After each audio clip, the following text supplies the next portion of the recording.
Et si je te disais que l'entrepreneuriat heureux existait? Si je te disais qu'il est possible de se sentir bien dans son entreprise et dans sa vie?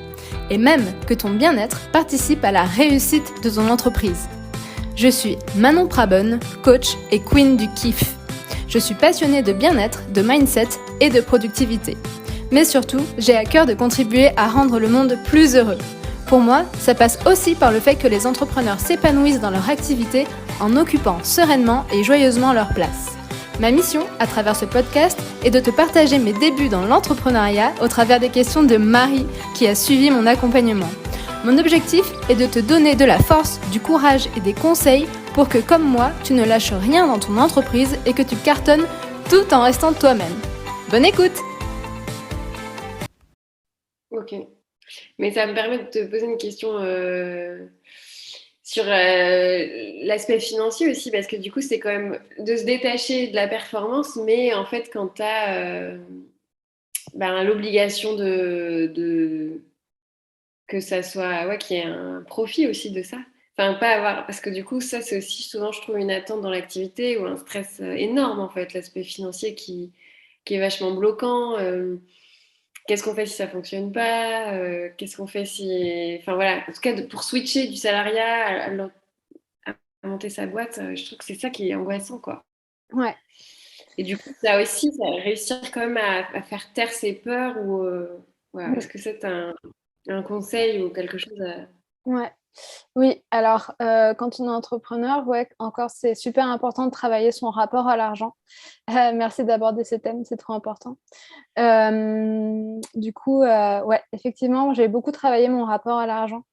Voilà, bon, je sais pas comment introduire ça, mais du coup, j'ai appris à comprendre que l'argent, ça se crée. L'argent, c'est une énergie. L'argent, c'est juste de l'argent, en fait. À décomplexer, à dédramatiser, en fait, et à comprendre que je peux créer de l'argent de plein de façons. Voilà, donc si c'est pareil, en fait, pour moi, j'ai appris à me responsabiliser, de me dire: «OK Manon, là, c'est le lancement de ton entreprise, du coup, tu as besoin de combien d'argent pour vivre par mois?» Je l'écris.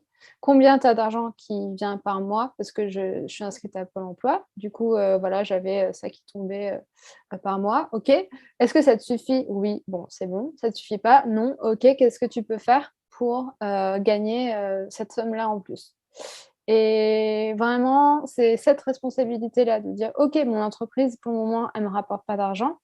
Je sais que je fais les bonnes actions. Je sais ce que j'ai envie, avec mon entreprise. Je suis en train de faire ce qu'il faut.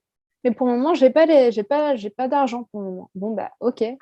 Mais du coup, comment moi, je peux prendre soin de moi en créant l'argent dont j'ai besoin ailleurs, en fait?» Mhm.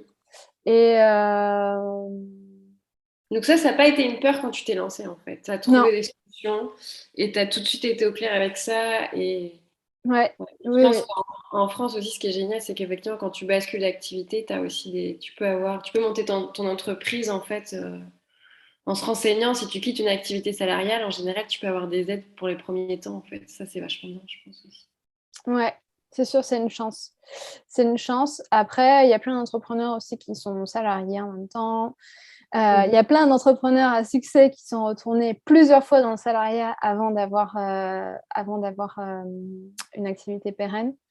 Donc il y a pas de il y a pas de il y a pas il y a pas enfin, pour moi, en fait, il y a pas de Il n'y a pas de problème ouais. là-dessus. T'as enlevé Mmh, cette heure. Moi, je trouve que c'est quand même le truc souvent qui est le plus angoissant, quoi. Alors mmh, qu'en fait, effectivement, il faut se dire, ben, soit tu retournes dans une activité pour quelque temps, soit tu trouves une activité avec moins d'heures et ouais, de déconstruire ça, en fait, de se dire, ok, tu peux passer ou tu peux faire une activité pendant 3 mois, enfin, quand on a besoin, tu peux aller chercher et essayer de créer, en fait, autrement. ouais, c'est ça. Ok, donc ça, c'est aussi quand même hyper important, c'est de travailler sur son rapport à l'argent et d'y aller et de créer, en fait. Si... Ouais. Ouais, c'est ça, en fait, en travaillant son rapport à l'argent, mais c'est ce que je propose aussi en accompagnement, c'est d'apprendre à connaître comment on fonctionne avec l'argent.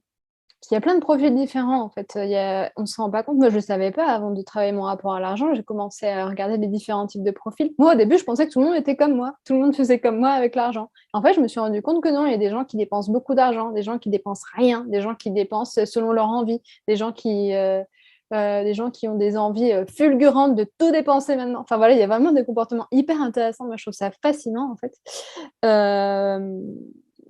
Donc déjà, d'apprendre comment nous-mêmes on fonctionne avec l'argent, comment on aimerait fonctionner.